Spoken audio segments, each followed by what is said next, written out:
Episode 16, Financial Psychology, Rewriting Your Money Script.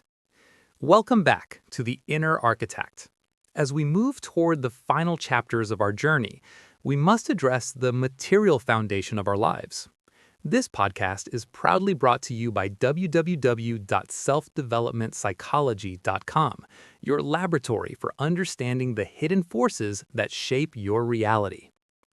Today, we're talking about money, but we aren't talking about spreadsheets, stock markets, or interest rates. We're talking about financial psychology. Most of us believe that our relationship with money is logical, that we simply make more, spend less, and save the difference. But if that were true, nobody would be in debt and everyone would be retired.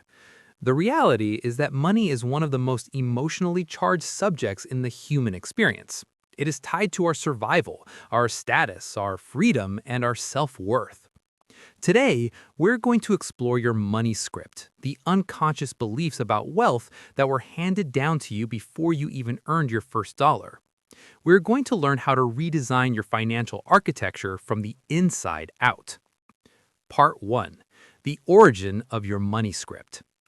In psychology, a money script is a set of unconscious beliefs about money that we develop in childhood. These scripts are often passed down through generations. You might have seen your parents argue about bills, or perhaps you were told that money doesn't grow on trees, or that rich people are greedy. At www.selfdevelopmentpsychology.com, we identify 4 primary categories of money scripts. As I describe them, ask yourself, which one was playing in the background of your childhood home? Money avoidance, the belief that money is dirty or bad, and that wealthy people are inherently unethical. If you have this script, you might unconsciously sabotage your own success because you don't want to be one of those people. Money worship, the belief that more money is the secret to happiness and that all problems can be solved with wealth. This leads to a hedonic treadmill where you are never satisfied with what you have. Money status, the belief that your net worth is your self-worth. You use money to buy things that signal status to others, often leading to lifestyle creep, where your spending grows faster than your income. Money vigilance, the belief that you must be extremely frugal and watchful. While this leads to high savings, it also leads to constant anxiety and an inability to enjoy the fruits of your labor. Part 2. The neurobiology of financial decisions. Why is it so hard to spend wisely? It goes back to dopamine, episode 7. When you see a sale sign or a luxury item you desire, your brain's reward sensor, the nucleus accumbens, lights up. You get a massive dopamine hit just from the anticipation of buying. However, when you actually pay for the item, your insula, the part of the brain associated with physical pain, also fires. This is known as the pain of paying. Modern commerce is designed to maximize the dopamine and minimize the pain. Credit cards, buy now, pay later schemes, and one-click ordering are all designed to bypass the insula.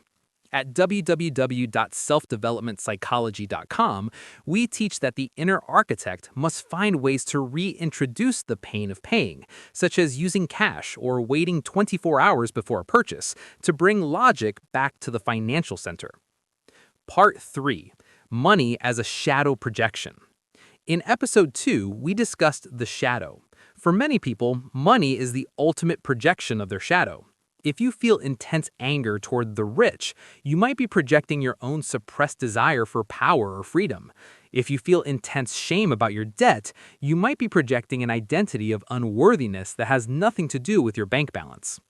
Reflection pause. Take a deep breath.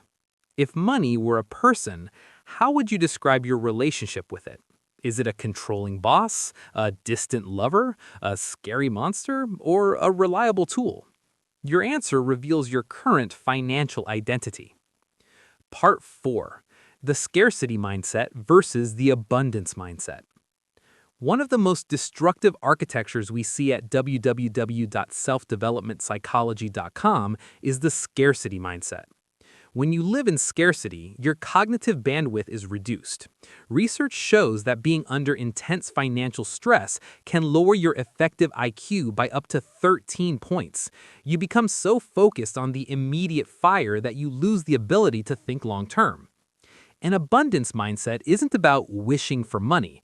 It's a psychological shift from protection to production. It's moving from how do I save every penny to how do I create more value. The architect knows that wealth is not a fixed pie, episode 11. It is something that is created through problem solving and service. Part 5. Redesigning your financial architecture. How do we change our money script? Awareness. Use our money script audits at www.selfdevelopmentpsychology.com to identify your childhood patterns. Externalize the value. Stop saying, I am broke. Say, my current liquidity is low. Separate your identity from your balance sheet. The values-based budget. Instead of a restrictive budget that feels like a prison, create a spending plan based on your values. If you value education, spending money on books isn't the cost, it's an investment. Automate the basics. Just as we automate deep work, episode 12, automate your savings. Take the decision fatigue out of the equation. Closing thoughts. Money is just a tool, but it is a tool that reveals who you are. By mastering the psychology of wealth, you're freeing up your mental energy to build the things that truly matter: your health, your relationships, and your legacy. Thank you for joining me for episode 16. In episode 17, we're going to look at the biological battery that powers everything, the sleep and energy masterclass. We'll learn why your productivity starts the night before. This has been a production for www.selfdevelopmentpsychology.com. Until next time, audit your scripts, value your worth, and keep building.